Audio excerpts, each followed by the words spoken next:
Bonjour, je vais vous présenter le rapport intitulé Des intervenantes engagées, le développement des services en français dans le secteur de la violence faite aux femmes, qui a paru en décembre 2016. Les auteurs sont Marie-Luce Garceau, Linda Cardinal et moi-même, Ghislaine Sirois. La recherche a été financée par la chaire de recherche sur la francophonie et les politiques publiques de l'Université d'Ottawa et par Action ontarienne contre la violence faite aux femmes. Le but de l'étude était de comprendre comment les intervenantes percevaient la manière dont s'est fait le développement des services en français, quel rôle elles ont joué, quels ont été les obstacles rencontrés et quels sont les enseignements à tirer de leur expérience à faire le développement des services en français en Ontario. Le rapport est basé sur 14 entrevues semi-structurées qui ont été menées à la fin 2013, début 2014, auprès d'intervenantes et de directrices du secteur communautaire dans toutes les régions de l'Ontario. Les intervenantes ont travaillé très fort et avec passion. Elles étaient soutenues par les valeurs qu'elles ont adoptées comme moyen de mettre fin à la violence faite aux femmes et aux inégalités, soit le féminisme et la défense de la langue. Elles ont décrit les obstacles auxquels elles ont été confrontées, dont l'incompréhension des besoins et des droits des femmes francophones par les services de la majorité, les lacunes dans le continuum de services et les obstacles dans les approches des ministères face aux services en français. Les intervenantes ont agi. Elles se sont indignées, elles ont résisté, elles se sont concertées, elles ont planifié leur action collective, elles sont allées à Toronto, elles ont écrit, téléphoné, participé à de nombreux comités. Elles ont documenté leur savoir et créé leurs propres outils. Elles ont appris à être stratégiques et elles ont créé des alliances. Vous pouvez lire leurs exploits dans le rapport, illustré abondamment de leurs citations. Dans cette présentation, je vais m'en tenir aux apprentissages et aux recommandations formulées en lien avec ces apprentissages. Le premier apprentissage, aux surprises, touche l'oppression des francophones. Quand on regarde les obstacles rencontrés, les intervenantes témoignent de la présence de l'oppression envers le francophone et que celle-ci se manifeste par une incompréhension des droits, des besoins ou encore par le refus de référer les usagères aux services en français de la part des services de la majorité. Donc, travailler de faire l'oppression demeure une composante essentielle du travail à faire, mais également de travailler à se défaire de l'oppression vécue en tant que francophone. Lorsque ça demeure un défi de même demander un service en français pour une usagère ou pour l'intervenante qui l'accompagne, il n'est pas étonnant que les intervenantes intériorisent l'oppression en tant que francophones, tout comme les usagères. Elles disent avoir peur de déplaire. Elles se sentent souvent seules à défendre les services en français. Elles ont à défendre une cause impopulaire et porteuse d'une lourde charge émotive. Elles disent « Je me fais pas aimer, je suis la grosse méchante, je me fais dire que je suis trop passionnée ». Même les plus bilingues disent ne pas assez bien fonctionner en anglais, qu'elles ne sont pas assez nuancées pour bien passer leur message. Elles doivent faire usage de finesse, qu'elles voient comme être manipulatrices. Et si elles ont du succès, c'est grâce à la chance et non aux habiletés qu'elles ont, mais ne se reconnaissent pas. Elles portent donc, émotivement, une partie des échecs liés au développement des services en français, oubliant quasiment le comportement d'oppression de la partie adverse.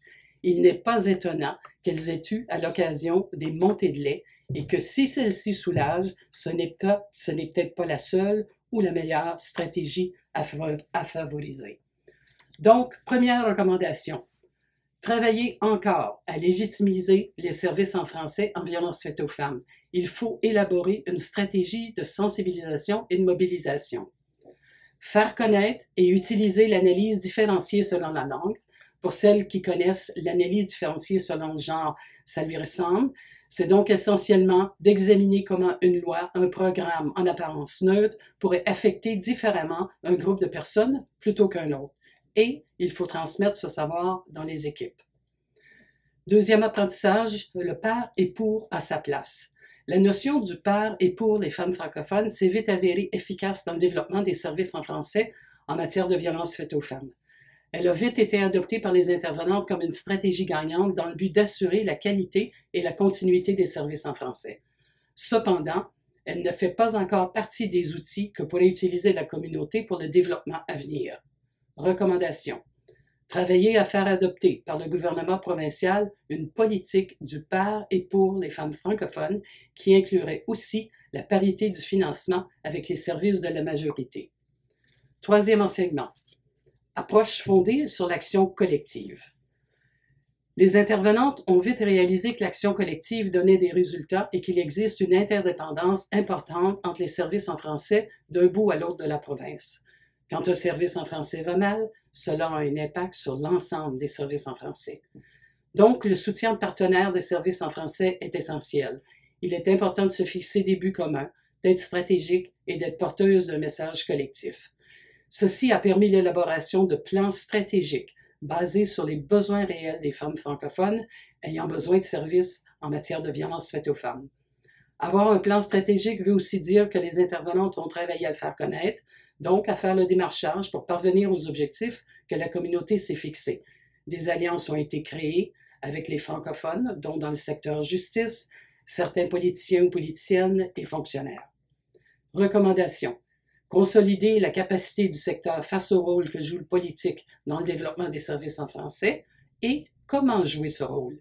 Il faut apprendre à faire sa place, à être stratégique et surtout, il faut persévérer. Formation, recherche et analyse d'enjeux. Selon les intervenantes, tout ce qui tourne autour de la création d'outils, de la recherche et de la formation, ce qu'on appelle dans le rapport la mobilisation des savoirs, a été un facteur de toute première importance dans le développement des services en français.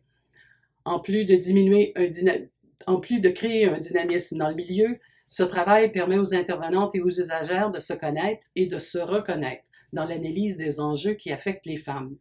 Il permet d'avoir en main des données probantes quand il s'agit de faire le démarchage ou même de rédiger des demandes de subventions. Les recommandations. Consolider l'Institut de formation, la capacité de réaliser de la recherche, des outils et autres pour qu'il puisse poursuivre son travail de formation de base de recherche sur les enjeux émergents. L'Institut devrait avoir les moyens pour former le milieu associatif francophone dans son ensemble dans le but d'assurer le soutien de celui-ci à la cause de la violence faite aux femmes. Un autre apprentissage est lié aux femmes immigrantes. Les femmes immigrantes ont joué et continuent de jouer un rôle de premier plan dans le développement des services en français dans le secteur de la violence faite aux femmes, comme usagères de services, comme intervenantes et directrices des services en français.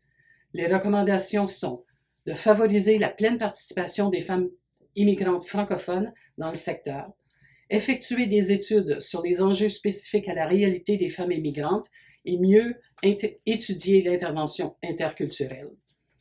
Il faut aussi s'impliquer dans l'intégration à un niveau plus large, par exemple en ce qui a trait aux mesures du gouvernement de l'Ontario concernant ses objectifs en matière d'immigration francophone et l'intégration de celle-ci. En conclusion, le travail de développement des services en français n'est pas terminé. On peut apprendre des expériences du passé et poursuivre avec les stratégies gagnantes. Et surtout, il ne faut pas oublier que la solidarité a joué un grand rôle dans la façon de mener le développement des services en français et dans les succès remportés dans le passé. Merci.